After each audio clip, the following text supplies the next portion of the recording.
دیکھیں پہلی بات تو یہ ہے جو انہوں نے پوچھا کہ اگر کوئی گانا وغیرہ لگایا ہوا ہے، پہلی بات تو گناہ ہی نہیں ہونا چاہیے۔ اب اس کے بیچ میں اچانک نبی کریم صلی اللہ علیہ وسلم کا خیال آ گیا یا مدینہ منورہ کا خیال آ گیا تو یہ دیکھیں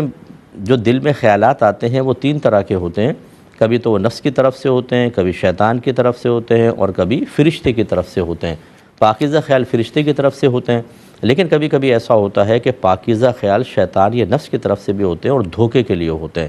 جیسے آپ گانا سن رہے ہیں اور گانا سننے سے ایک مدینے کا سا تصور آیا، تو آپ کے دل میں آیا کہ یار یہ گانے سے میں مدینے کا تصور کی طرف چلا گیا، نبی کریم کی طرف،